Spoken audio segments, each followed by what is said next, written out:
Capítulo 2. Nos Buissonets, 1877 a 1881. Morte da mamãe.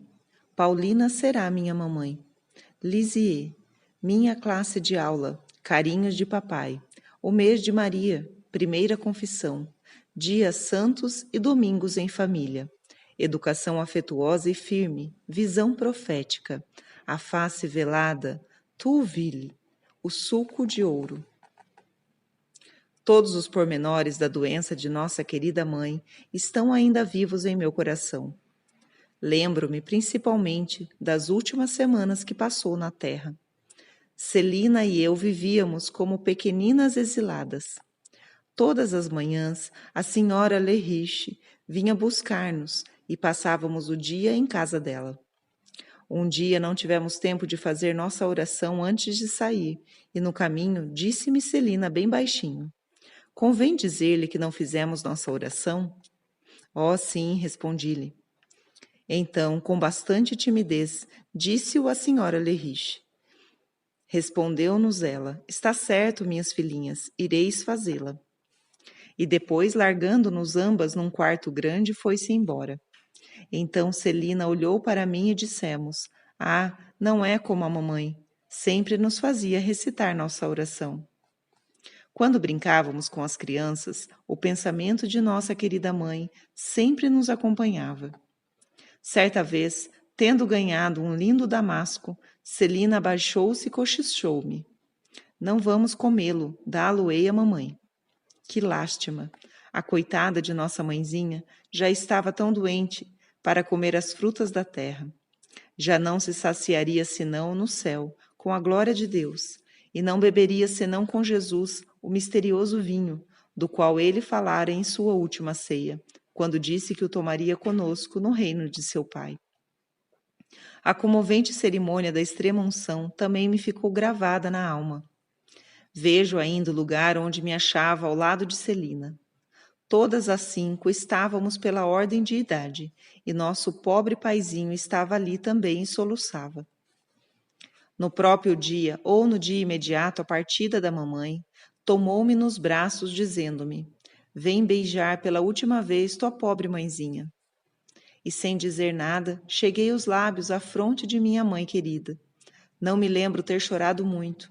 Não dizia a ninguém os profundos sentimentos que experimentava. Olhava e escutava em silêncio. Ninguém tinha tempo de ocupar-se comigo. Por causa disso, via muitas coisas que teriam a intenção de ocultar-me. Primeiramente, dei comigo diante da tampa do esquife. Fiquei longo tempo parada a contemplá-lo. Nunca tinha visto nenhum e, no entanto, compreendia. Era tão pequena que, apesar de estar pouco alto o corpo da mamãe, precisava erguer a cabeça para o avistar de cima, e parecia-me muito grande, muito triste. 15 anos mais tarde, estive diante de outro esquife, o da Madre Genoveva. Tinha a mesma medida que o da mamãe, e julguei estar ainda nos dias de minha infância. Todas as minhas reminiscências retornaram em profusão. Era, por certo, a mesma Terezinha que estava a olhar, mas havia crescido e o esquife parecia-lhe pequeno. Já não precisava erguer a cabeça para o enxergar. Já não erguia senão para contemplar o céu, que lhe parecia bem alegre, pois todas as suas provações tinham tomado um fim, e o inverno de sua alma passara para sempre. No dia em que a igreja lançou a bênção sobre os despojos mortais de nossa mãezinha do céu, nosso Deus quis dar-me outra na terra, e quis que a escolhesse livremente. Estávamos juntas, todas as 5, a olhar umas às outras. Luísa também estava ali. Quando viu Celina e a mim, disse: "Pobres pequenas, já não tendes mãe." Então Celina lançou-se aos braços de Maria e disse: "Pois bem, tu serás minha mãe." Eu, habituada a fazer igual a ela, voltei-me, no entanto, para vós, minha mãe, e como se o porvir já tivesse rompido o seu véu, atirei-me aos vossos braços, exclamando: "Pois sim, para mim Paulina será mamãe."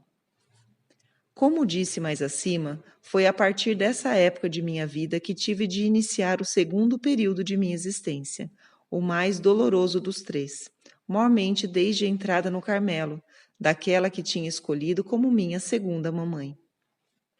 Este período vai da idade de 4 anos e meio até aos 14 anos, época em que recuperei minha índole de criança, bem justamente quando entrava no lado sério da vida. Devo dizer-vos, minha mãe, que depois da morte da mamãe, minha boa índole mudou por completo. Tão viva, tão expansiva que era, fiquei tímida e doce, sensível a mais não poder.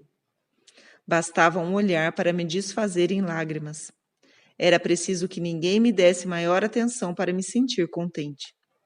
Não podia tolerar a companhia de pessoas estranhas, e só recuperava minha alegre disposição família.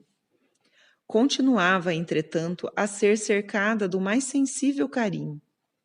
Ao amor que já possuía, o tão meigo coração do papai teve por acréscimo um amor verdadeiramente maternal. Minha mãe, vós e Maria não éreis para mim as mais carinhosas e mais abnegadas das mães? Ah, se o bom Deus não tivesse prodigalizado a sua florzinha, seus raios benfazejos, ela nunca teria podido aclimatar-se na terra. Era ainda débil demais para suportar chuvas e tempestades. Precisava de calor, de um orvalho suave, de um bafejo primaveril. Nunca careceu de todos esses benefícios. Jesus lhes fez encontrar até debaixo da neve da provação. Não senti nenhum desgosto por deixar Alençon. Crianças gostam de mudança, e com prazer vim para Lisieux. Tenho lembrança da viagem, da chegada pela tarde à casa da minha tia. Vejo ainda Joana e Maria que nos aguardavam à porta. Estava muito satisfeita de ter umas priminhas tão amáveis. Gostava tanto delas como de minha tia, e sobretudo de meu tio. Somente que ele me fazia medo, e não me sentia tão à vontade em sua casa como nos Buissonnet, onde minha vida era realmente feliz. Logo de manhã vinhas para junto de mim a perguntar-me se já entregara meu coração ao bom Deus. Em seguida me punhas a roupa, enquanto me falavas dele, e depois, ao vosso lado, fazia minha oração. Depois vinha a lição de leitura. A primeira palavra que consegui soletrar sozinha foi esta: céus. Minha querida madrinha encarregava-se das aulas de caligrafia, e vós, minha mãe, de todas as outras. Não tinha muita facilidade de aprender, mas dispunha de bastante memória. O catecismo e, antes de tudo, a história sagrada eram as minhas preferências. Estudava-os com alegria, mas a gramática fazia-me às vezes derramar lágrimas. Estais lembrada do masculino e do feminino? Logo que terminava a aula, subia ao mirante e levava o papai, minha caderneta e minha classificação. Como ficava radiante quando lhe podia dizer: tenho 5 com louvor, foi Paulina a primeira que o declarou. Pois, quando vos perguntava se tinha 5 com louvor, e vós me dizeis que sim, aos meus olhos era uma nota a menos. Vós também me dáveis bons pontos, e quando tinha alcançado certo número deles, ganhava um prêmio e uma folga. Lembro-me de que os dias de folga se me afiguravam mais longos do que os demais, o que vos dava prazer, por demonstrar que não apreciava ficar sem nenhuma ocupação. Todas as tardes ia dar um pequeno passeio com papai.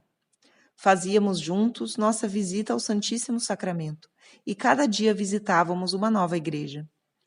Assim entrei pela primeira vez na Capela do Carmelo. Papai mostrou-me as grades do coro, dizendo-me que atrás delas havia religiosas. Muito longe estava de pensar que, 9 anos mais adiante, me encontraria entre elas.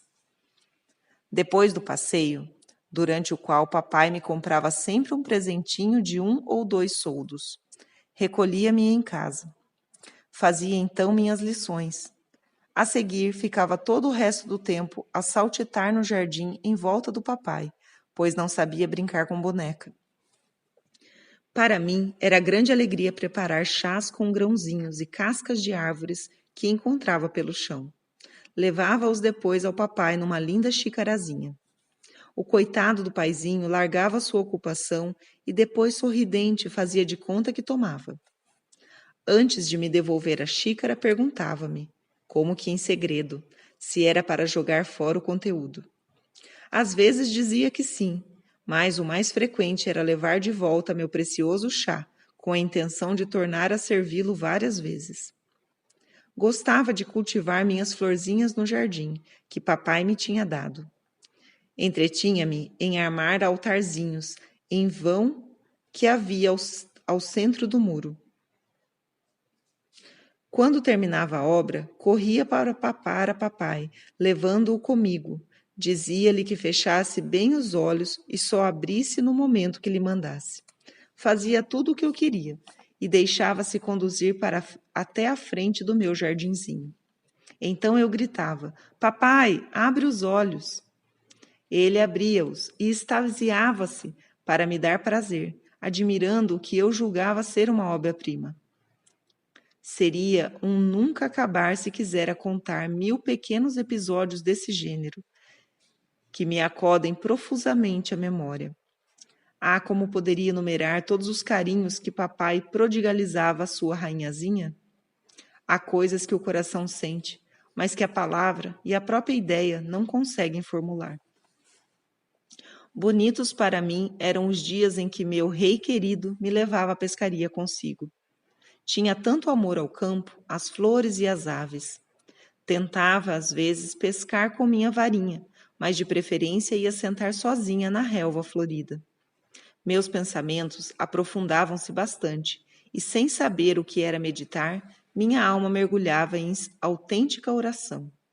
Ouvia ruídos longínquos, o murmúrio do vento e até a música indecisa de soldados, cuja sonoridade me chegavam aos ouvidos, melancolizavam suavemente meu coração.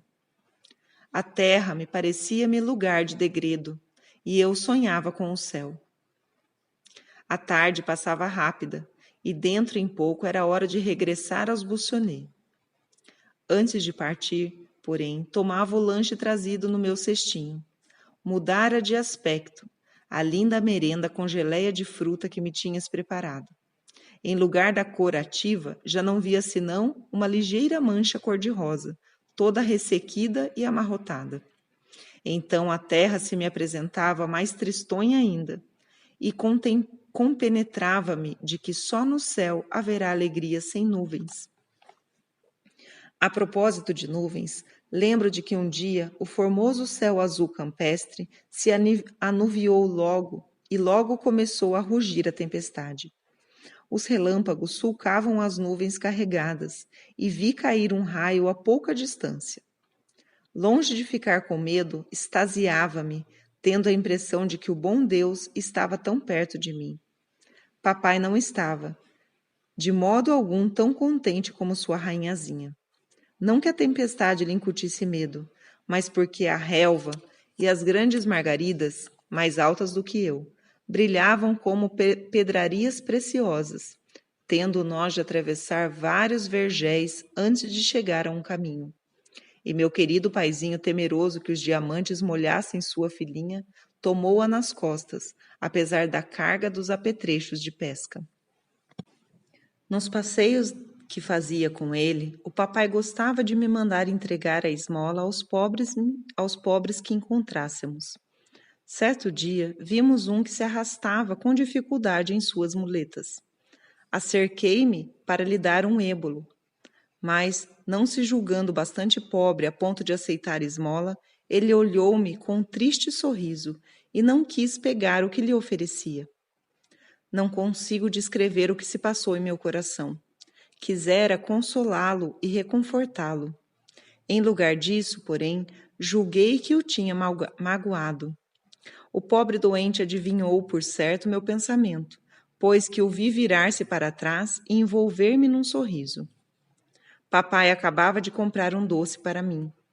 Bem me veio a vontade de lhe dar, mas não tive coragem. Ainda assim queria dar-lhe alguma coisa que não me pudesse recusar, pois sentia por ele uma simpatia muito grande. Ocorreu-me então ter ouvido falar que no dia de minha primeira comunhão a gente obteria tudo o que pedisse. Este pensamento foi um consolo para mim, e disse comigo mesma, embora só tivesse 6 anos ainda: rezarei pelo meu pobre no dia da minha primeira comunhão.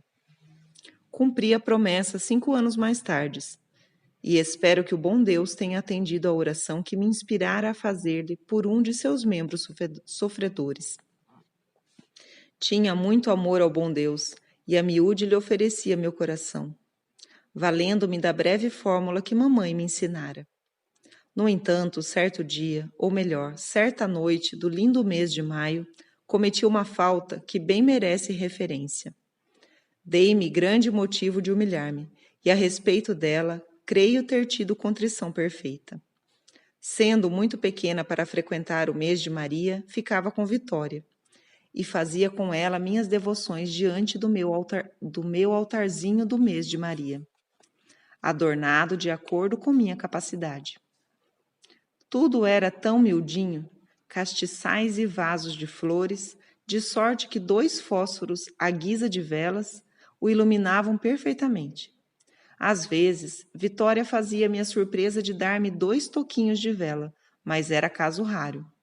Uma noite, estando tudo prestes para nos pormos em oração, digo-lhe: Vitória, queres começar com o lembrai-vos, que vou acender as velas?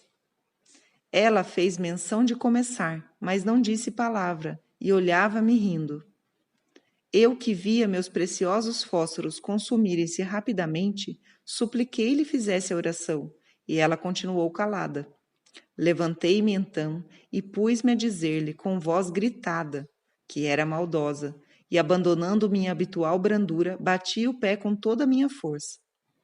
A pobre da Vitória já não tinha vontade de rir. Olhou para mim com estranheza e mostrou-me os tocos de cera que me havia trazido. Depois de verter lágrimas coléricas, derramei lágrimas de sincero arrependimento, com o firme propósito de não tornar a fazê-lo. Aconteceu-me mais uma vez outra peripécia com Vitória, mas não tive nenhum arrependimento, pois conservei perfeitamente minha serenidade. Desejava ter um tinteiro que se encontrava em cima da chaminé da cozinha. Sendo muito pequena para o tomar, pedi a Vitória muito delicadamente me entregasse, mas ela o recusou e mandou-me subir numa cadeira. Sem dizer nada, tomei a cadeira, mas a pensar que não era atenciosa. Querendo fazer que o sentisse, busquei em minha cabecinha o que mais a ofendia. Quando se aborrecia comigo, ela chamava-me de pirralhinho, o que muito me humilhava. Então, antes de pular da minha cadeira abaixo, virei-me com dignidade e disse-lhe: Vitória, sois um pirralho. Depois escapei dali, deixando que meditasse a profunda declaração que eu acabava de fazer-lhe. A reação não se fez esperar. Logo a escutei que esbravejava: Sinhá moça Maria, a Teresa acaba de dizer-me que não passo de um pirralho. Veio Maria e obrigou-me a pedir perdão, o que, porém, fiz sem contrição, por achar merecido o título de pirralho, uma vez que não quis estender seu grande braço para me prestar um pequeno serviço. Entretanto, ela me queria muito, e também eu gostava muito dela. Um dia tirou-me de grande risco em que caíra por minha culpa. Estava a Vitória a passar roupa, e eu tinha ao lado um balde com água dentro. Eu, porém, olhava para ela balançando-me numa cadeira, como era meu costume, e de repente me escapa a cadeira e caio, não no chão, mas no fundo do balde. Os pés tocavam na cabeça, e eu enchi o balde como o pintinho enche o ovo. A pobre da Vitória contemplava-me com um extremo de surpresa, pois nunca tinha visto situação igual. Tinha todo o empenho de safar-me quanto antes do meu balde, coisa que resultava impossível. Minha prisão era tão ajustada que eu não lograva fazer nenhum movimento. Com um pouco de dificuldade, ela salvou-me do meu grande perigo, mas não salvou o meu vestido e tudo mais, de sorte que tive de trocar a roupa, pois estava molhada como uma sopa. Outra ocasião caí dentro da lareira. Felizmente o fogo não estava aceso. Vitória não teve senão o incômodo de levantar-me e sacudir a cinza de que ficara coberta. Foi numa quarta-feira, quando estáveis no ensaio de canto com Maria, que todos esses reveses me aconteceram. Foi também numa quarta-feira que o padre Dulcilier veio visitar-nos. Como Vitória lhe dissesse que não havia ninguém em casa senão Terezinha, ele entrou na cozinha para me visitar e olhou minhas lições. Fiquei orgulhosa por receber meu confessor, porque pouco tempo antes me tinha confessado pela primeira vez. Que suave lembrança para mim! Ó, minha mãe querida, com que solicitude me preparastes quando me explicastes que não era um homem, mas ao bom Deus que iria contar meus pecados. Disto estava tão convicta que fiz minha confissão com grande espírito de fé, e cheguei até a perguntar-vos se não seria mister referir ao padre Dulcilier que o amava de todo o meu coração, pois que em sua pessoa era o bom Deus que eu ia falar. Bem instruída a respeito de tudo quanto devia fazer e dizer, entrei no confessionário e pus-me de joelhos. Quando, porém, abriu a portinhola, padre Dulcilier não enxergou ninguém. Era tão pequena que a cabeça não alcançava o parapeito, onde se apoiam as mãos. Então mandou-me ficar de pé. Obedecendo imediatamente, levantei-me e postei-me bem na frente dele para o ver melhor. Fiz minha confissão como se fosse uma menina grande e recebi sua bênção com grande devoção, porque me havias explicado que, nesse momento, as lágrimas do menino Jesus purificariam minha alma. Lembro-me de que a primeira exortação que me foi feita incitava-me principalmente a ter devoção à Santíssima Virgem e prometi a mim mesma redobrar minha ternura para com ela. Ao sair do confessionário, estava tão contente e leve como jamais sentira tamanha alegria na alma. Depois tornava a confessar-me em todas as grandes festas litúrgicas, e para mim era cada vez um verdadeiro gozo quando o fazia. Os dias santos. Ah, quantas recordações não despertava esta palavra! Os dias santos, como os amava! Vós, minha querida mãe, sabíeis explicar-me tão bem todos os mistérios ocultos em cada um deles, que para mim eram verdadeiramente dias do céu. Gostava mormente das procissões do Santíssimo Sacramento. Que alegria espargir flores aos pés do bom Deus! Antes, porém, de deixá-las cair, atirava-os o mais alto que podia, e nunca me dava por tão feliz como na ocasião que via minhas rosas desfolhadas tocarem no sagrado ostensório. Os dias santos, ah, se os grandes eram raros, cada semana trazia de novo um muito chegado ao meu coração, o domingo. Que dia grande o domingo! Era o dia santo do bom Deus, o dia santo do repouso.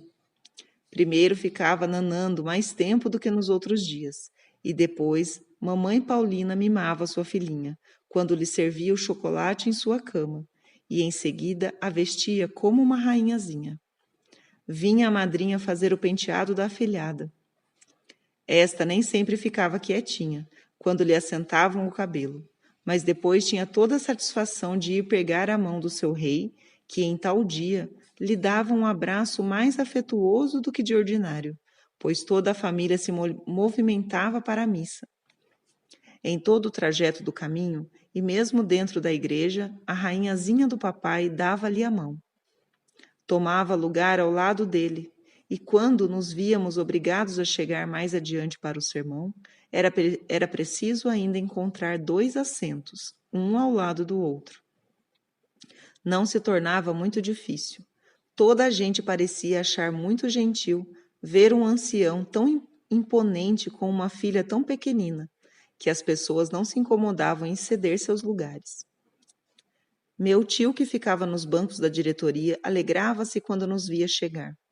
Dizia ser eu seu mimoso raio de sol. Por mim, não me inquietava de ser alvo dos olhares. Ouvia muito atento os sermões, dos quais, aliás, não compreendia grande coisa. O primeiro que entendi, o que me comoveu profundamente, foi um sermão sobre a paixão, pregado pelo padre Dulcilier. Dali por diante entendi todos os outros sermões. Quando o pregador falava de Santa Teresa, papai curvava-se para me dizer baixinho: escuta bem, minha rainhazinha. Ele fala de sua santa padroeira. Realmente, estava escutando bem, mas olhava mais vezes para o papai do que para o pregador. Seu belo semblante dizia-me tantas coisas. Por vezes, seus olhos marejavam-se de lágrimas. Em vão procurava retê-las. Parecia estar já desligado da terra, tanto sua alma gostava de imergir nas verdades eternas. Sua carreira, porém, estava longe do termo final. Longos anos deviam passar, antes que o belo céu se abrisse a seus olhos, embevecidos, e o Senhor enxugasse as lágrimas do seu bom e fiel servidor. Mas, novamente, torno ao meu dia de domingo. Esse dia de gozo que passava tão depressa tinha seu toque de melancolia. Lembro-me que, até a hora de completas, minha felicidade era sem mescla. Durante essa hora canônica, vinha-me o pensamento de que o dia de repouso ia terminar, que no dia seguinte seria necessário recomeçar a vida, trabalhando, aprendendo lições, e o coração sentia o exílio da terra. Suspirava pelo eterno repouso do céu, pelo domingo sem acaso da pátria. Acontecia que até os próprios passeios, feitos antes de recolher-nos aos Buissonets, me deixavam na alma um sentimento de tristeza. A família, então, já não se reunia toda, porque papai, querendo agradar a titio, deixava-lhe Maria ou Paulina todas as tardes de domingo. Havia a única circunstância de que, para mim, era grande alegria poder ficar também. Gostava que assim acontecesse, mais do que ser convidada exclusivamente, porque então se ocupavam menos comigo. Meu máximo prazer era escutar tudo quanto meu tio falava. Não apreciava, porém, que me fizesse perguntas, e sentia bastante medo quando me punha sobre um joelho só, enquanto cantava o Barba Azul com voz formidável. Era, pois, com satisfação que aguardava a chegada do papai para nos buscar. Na volta, olhava para as estrelas, que cintilavam docemente, e esta vista me enlevava. Havia, sobretudo, uma constelação de pérolas de ouro, que notava com alegria, por achar que tinha a forma de um T. Fazia com que papai a visse, dizendo-lhe que meu nome estava escrito no céu. Depois, não querendo ver nada desta terra mesquinha, pedia-lhe que me guiasse. Então, sem olhar onde punha os pés, erguia a cabecinha bem alto para o ar e não me cansava de contemplar o céu, o azul do céu estrelado. Que direi de nossos serões de inverno, mormente dos domingos? Ah, como era agradável, depois do jogo de damas, sentar-me com Celina nos joelhos de papai. Com sua bela voz, entoava canções que enchiam a alma dos pensamentos elevados, ou então, embalando-nos de mansinho, recitava poesias inspiradas nas verdades eternas. Depois subíamos para fazer a oração em comum, e a rainhazinha ficava só ao pé do seu rei, não precisando senão olhar para ele para saber como rezam os santos. Afinal, íamos por ordem de idade dar boa noite ao papai e receber um beijo. A rainha vinha naturalmente por última. Para a beijar, o rei tomava pelos cotovelos, e ela exclamava bem alto: "Boa noite, papai, boa noite, dorme bem." Todas as noites era a mesma repetição. Em seguida, minha mãezinha tomava-me nos braços e levava-me à cama de Celina. Então eu dizia: "Paulina, fui boazinha hoje? Será que os anjinhos voarão ao meu redor?" A resposta era sempre que sim. Do contrário, passaria a noite toda a chorar. Depois de me beijar, como também o fazia minha querida madrinha, Paulina tornava a descer, e a coitada da Terezinha ficava completamente só na escuridão. Por mais que imaginasse os anjinhos a voarem em redor, o pavor logo a dominava. As trevas faziam-lhe medo, porque da cama não divisava as estrelas que cintilavam docemente. Considero verdadeira graça que vós, minha querida mãe, me acostumastes a vencer meus temores. De vez em quando mandáveis de noite ir buscar sozinha algum objeto num cômodo distante. Se não fora tão bem orientada, teria ficado muito medrosa, ao passo que agora é realmente difícil assustar-me. Ocasiões há em que indago a mim mesma: como pudestes educar-me com tanto amor e delicadeza, sem me poupar? Pois a verdade é que não me deixáveis passar nenhuma imperfeição. Nunca me censuráveis sem razão de ser, como também nunca voltáveis atrás depois de haver dado uma ordem. Estava tão ciente disso que não poderia nem quereria dar um passo se me motivassem proibido. O próprio papai era obrigado a conformar-se à vossa vontade. Sem o consentimento de Paulina, eu não saía a passear, e quando o papai me falava que fosse, respondia: Paulina não o quer. Então, punha-se a interceder a meu favor. Algumas vezes, para lhe agradar, Paulina dizia que sim. Vendo, porém, pelo semblante que isso não vinha de bom coração, Terezinha começava a chorar, sem admitir consolo, até que Paulina dissesse que sim e a abraçasse de bom coração. Quando Terezinha ficava doente, o que lhe acontecia todos os invernos, não é de se dizer com que maternal solicitude era atendida. Paulina acomodava em sua própria cama, privilégio incomparável, e depois dava-lhe tudo o que apetecesse. Um dia Paulina tirou debaixo do travesseiro uma linda faquinha que era dela. Quando a deu de presente à sua filhinha, deixou-a tomada de admiração, que se não pode descrever. Ah, Paulina, exclamou, tu me queres a tal ponto que por mim te privas de sua linda faquinha, guarnecida com uma estrela de madrepérola? Mas, uma vez que me amas tanto, farias talvez o sacrifício de teu relógio para me impedir de morrer? Não só para impedir que morras, daria meu relógio, mas faria logo o sacrifício só para te ver logo curada.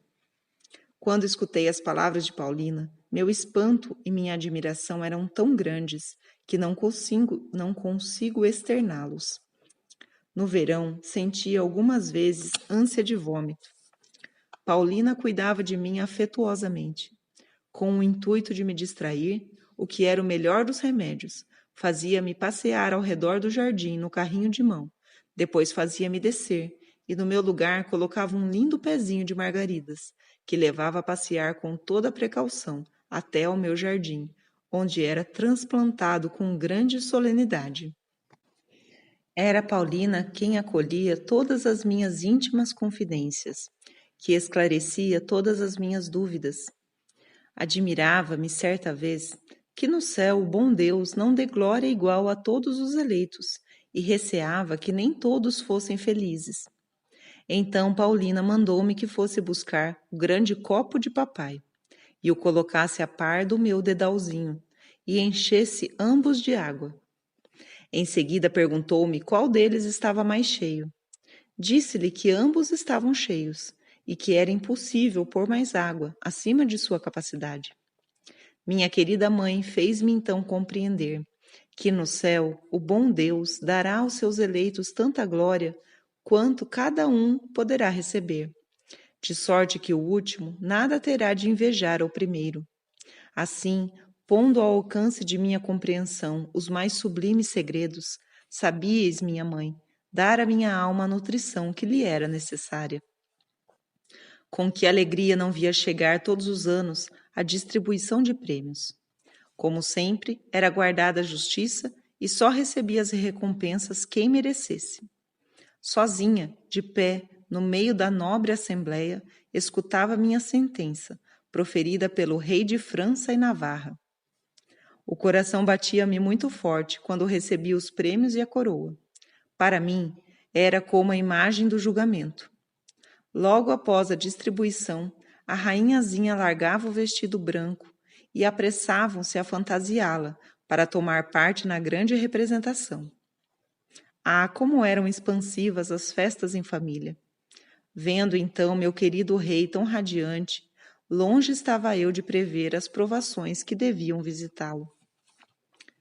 Um dia, porém, o bom Deus mostrou-me, em visão realmente extraordinária, uma imagem viva da provação, para a qual teve a bondade de preparar-me antecipadamente. Estava papai de viagem desde alguns dias, e demoraria ainda outros dias antes de voltar. Seriam 2 ou 3 horas da tarde. O sol brilhava com viva luminosidade e toda a natureza parecia estar em festa. Estava sozinha à janela de um quarto que dava para o grande jardim. Olhava para a frente, com o ânimo entretido em ideias risonhas. Senão quando enxergo diante da lavanderia, que ficava bem de frente, um senhor em traje absolutamente igual ao de papai, com o mesmo porte e o mesmo modo de andar, só que era muito mais curvado. Encobria-lhe a cabeça uma espécie de avental de cor imprecisa, de sorte que lhe não podia divisar o rosto. Trazia um chapéu semelhante ao de papai. Eu o vi caminhar com passo regular, beirando o meu jardinzinho. No mesmo instante apoderou-se de minha alma um temor sobrenatural, mas num átimo ponderei que, indubitavelmente, papai estava de volta e se escondia para me causar surpresa. Então chamei bem alto, com voz trêmula de emoção: Papai, papai! Mas o misterioso personagem parecia não ouvir-me. Continuava seu passo regular, sem virar sequer para trás. Seguindo-o com os olhos, avistei-o quando se dirigia para o arvoredo que cortava em 2 o grande caminho do jardim. Contava vê-lo reaparecer no outro lado das grandes árvores, mas a visão profética tinha desvanecido. Tudo foi obra de um instante apenas, mas gravou-se-me tão viva no meu coração que no dia de hoje, 15 anos após, a lembrança me está presente, como se a visão ainda continuasse diante de meus olhos. Maria estava conosco, minha mãe, num quarto que comunicava com aquele que me encontrava. Quando me ouviu chamar papai, teve um sobressalto, percebendo, como me disse depois, que algo de extraordinário devia ter acontecido. Sem me deixar notar sua emoção, correu para junto de mim e perguntou-me o que me levava a chamar por papai, estando ele em Alençon. Contei-lhe, então, o que acabava de ver. Para me tranquilizar, disse-me Maria que sem dúvida seria Vitória, que, querendo amedrontar-me, escondera a cabeça com o avental. Interpelada, porém, Vitória assegurou que não saíra da cozinha. De mais a mais, estava bem certa de que vira um senhor e que esse homem tinha a aparência de papai. Então fomos, todas as 3, ao lado de trás do arvoredo. Como, no entanto, não encontramos nenhuma pista que indicasse a passagem de alguém, disseste-me que não pensasse mais nisso. Não estava em mim deixar de pensar nisso. Por muitas vezes, minha imaginação me representava a misteriosa cena que presenciara. Muitas vezes procurei levantar o véu que me encobria o sentido, porque no fundo do coração guardava a íntima convicção de que a visão tinha um sentido que um dia seria revelado. Esse dia tardou muito tempo, mas depois de 14 anos, o próprio bom Deus rasgou o véu misterioso. Estando um dia de licença com a irmã Maria do Sagrado Coração, falávamos como sempre de assuntos da outra vida e de nossas recordações de infância, quando me ocorreu lembrar-lhe a visão que tivera na idade de 6 a 7 anos. De súbito, recordando os pormenores da cena extraordinária, tivemos simultaneamente a compreensão do que significava. Era realmente o papai que eu tinha visto, a caminhar, curvado pela idade. Era ele mesmo que, no venerando semblante e na cabeça encanecida, trazia a marca de sua gloriosa aprovação. Como a face adorável de Jesus esteve velada durante a paixão, assim também a face de seu fiel servidor devia ficar velada nos dias de suas dores, a fim de que pudesse refulgir na pátria celeste, junto a seu Senhor, o Verbo eterno. Do meio dessa glória inefável, quando já reinava no céu, nosso querido Pai obteve-nos a graça de compreendermos a visão que sua rainhazinha tivera, numa idade em que não se teme uma ilusão. Foi em meio à sua glória que nos alcançou a doce consolação de compreendermos que, 10 anos antes de nossa grande provação, o bom Deus já nolo dava a conhecer, à semelhança de um pai que deixa seus filhos entreverem o glorioso porvir que lhes prepararam. comprazendo-se em avaliar de antemão as inapreciáveis riquezas que constituirão sua herança. Ah, por que foi a mim que o bom Deus comunicou tal iluminação? Porque mostrou à criança tão pequena uma coisa que não podia compreender, coisa que, se fosse por ela compreendida, viria a matá-la de dor. Por quê? Aqui está um dos mistérios que, sem dúvida, compreenderemos no céu e será objeto de nossa eterna admiração. Como o bom Deus é bom! Envia as provações na medida de nossas forças. Nunca, como acabo de afirmá-lo, poderia suportar a própria ideia dos amargos sofrimentos que o futuro me reservava. Sem frêmito, não conseguia sequer pensar em que o papai podia morrer. Certa vez subira com ele ao topo de uma escada e, como me encontrava justamente por debaixo, gritou-me: "Arreda-te, minha filhinha, se despencar, esmago-te." Ao ouvir isso, tive uma reação interior. Em vez de afastar-me, apoiei-me contra a escada, pensando comigo: pelo menos, se o papai cair, não terei a dor de vê-lo morrer. Pois morrerei com ele. Não consigo externar quanto amava papai. Tudo nele me causava admiração. Quando me explicava suas ideias, como se fora menina crescida, dizia-lhe com sinceridade que, por certo, se falasse tudo isso aos grandes homens do governo, tomá-lo-ia para constituir rei, e que então a França seria feliz como nunca o fora antes. No fundo, porém, alegrava-me, e disso me inculpava como de um pensamento egoísta, por não haver ninguém, senão, que eu conheça bem papai. Pois, se viesse a ser rei da França e de Navarra, sabia que se daria por infeliz, porque tal é a sorte de todos os monarcas, e, sobretudo, porque já não seria o meu rei, só para mim. Tinha eu 6 ou 7 anos quando papai nos levou a Trouville. Jamais esquecerei a impressão que o mar me causou. Não podia impedir-me de contemplá-lo sem interrupção. Sua Majestade, o bramir das ondas, tudo me falava à alma a respeito da grandeza e do poder do bom Deus. Recordo-me de que, no passeio que fazíamos pela praia, um senhor e uma senhora, como me vissem a correr alegre em redor do papai, aproximaram-se e perguntaram-lhe se eu era dele, dizendo que era uma menininha muito graciosa. Respondeu-lhes papai que sim, mas notei que lhes deu sinal para não me fazerem elogios. Ela era pela primeira vez que ouvir falar que era graciosa. Isso me deixou bem contente, pois não supunha que o fosse. Vós tomáveis, minha querida mãe, tanta precaução em não permitir, junto a mim, nada que pudesse comprometer minha inocência, principalmente em não me deixar ouvir alguma palavra que insinuasse vaidade em meu coração. Como só dava atenção às vossas palavras e às de Maria, e de vossa parte nunca me dirigistes um único elogio. Não liguei muita importância às palavras e aos olhares admirados daquela senhora.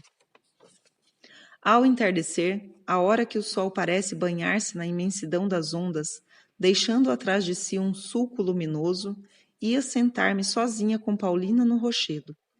Então, acudia-me à lembrança a comovente história do sulco de ouro. Fiquei a contemplar longamente a esteira luminosa, imagem da graça a clarear a rota do barquinho de graciosa vela branca. Junto a Paulina, tomei a resolução de nunca distanciar minha alma do olhar de Jesus, a fim de que navegue tranquila em direção da pátria dos céus. Minha vida deslizava quieta e feliz. A afeição de que era cercada nos Buissonets fazia-me crescer, por assim dizer, mas não havia dúvida de que já era bem desenvolvida, para começar a conhecer o mundo e as misérias de que anda cheio.